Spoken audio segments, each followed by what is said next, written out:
الأهلي بطل كأس السوبر المصري بعد الفوز على نادي الزمالك 2-0 بأهداف النجم هيركليز بن شرقي والنجم مروان عطية. بجد والله العظيم أداء النادي الأهلي النهاردة كويس جدا. أنا شايف إن هو كويس جدا. هتقول لي ليه كويس جدا؟ كويس جدا بالنسبة للمستوى بتاعك. الماتشات اللي فاتت كان زي الزفت بصراحة. فأداء هايل جدا للنادي الأهلي. بجد والله العظيم الحمد لله. الحمد لله بجد اداء هايل جدا. الحمد لله ان احنا كسبنا. اهداف بن شرقي وزيزو عملها له العرضيه من نص الملعب، ما يعملهاش غير زيزو، ما يعملهاش غير لعيب تقيل قوي. على فكره الكره دي العرضيه اللي هي من نص الملعب من الجنب اليمين، يعني انت بتتكلم انت بتلعب بلاي ستيشن بتلعب بلاي ستيشن، بترفعها من نص الملعب لغايه بن شرقي. مش اي حد يعملها غير النجم زيزو مساعد هيركليز، اللي هو طبعا بن شرقي حطها زي الكابتن ماجد. مروان عطية برضو كرة جميلة جدا.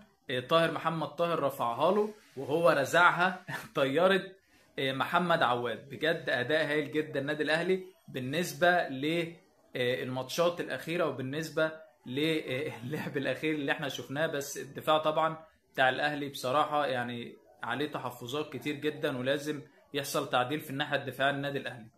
بس كده ده بالنسبة للنادي الأهلي. بالنسبة لنادي الزمالك طبعا بيلعب على قد إمكانياته، بيلعب على قد قدراته.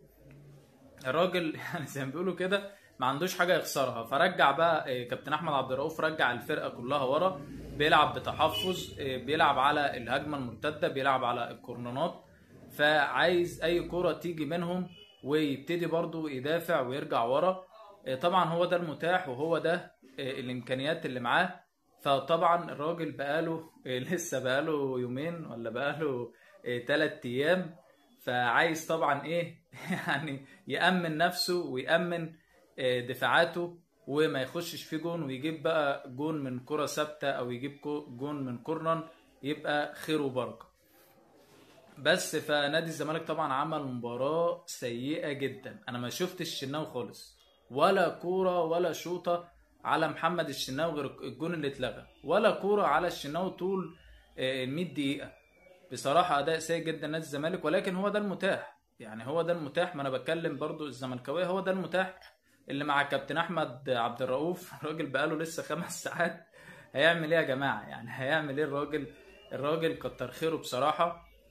شايف النادي الزمالك بصراحة، أنا أعتقد في اعتقادي الشخصي ما استغلش أخطاء الدفاعية النادي الأهلي النهاردة كان في الدفاع سيء جدا. يعني لو كان هاجم أعتقد كان هيفرق كتير جدا. وطبعا ما نزلش خوان ألفينا بزيرة ما نزلوش من الأول. معرفش ليه برضو، معرفش ليه طالما الراجل سليم ما ينزل من الأول. إن هو اللعيب الوحيد اللي عندك، النجم الوحيد اللي عندك خوان بزيرة. وحسام عبد المجيد برضو مش عارف ليه ما نزلوش. ومحمد صبحي برضو كان المفروض هو يبقى الاساسي على محمد عواد. ده من وجهة نظري بصراحة. يعني كان المفروض محمد صبحي ينزل من الاول برضو بدل محمد عواد. حسام عبد المجيد بقى مش عارف ليه ما نزلوش. ليه ما تنزلوش من الاول؟ يعني مش عارف انت عندك مين عشان ما تنزلوش. يعني المفروض حسام عبد المجيد ينزل من الاول. مش عارف انت الناحية الادارية ديت وعقده والكلام ده انت مالكش علاقة بيه. يعني دي مش قصتك خالص، مش قصتك خالص يا كابتن احمد. يعني انت المفروض الراجل عندك بتنزله بقيله في عقده يوم، بقيله يومين، بقيله اسبوعين. دي مش قصتك.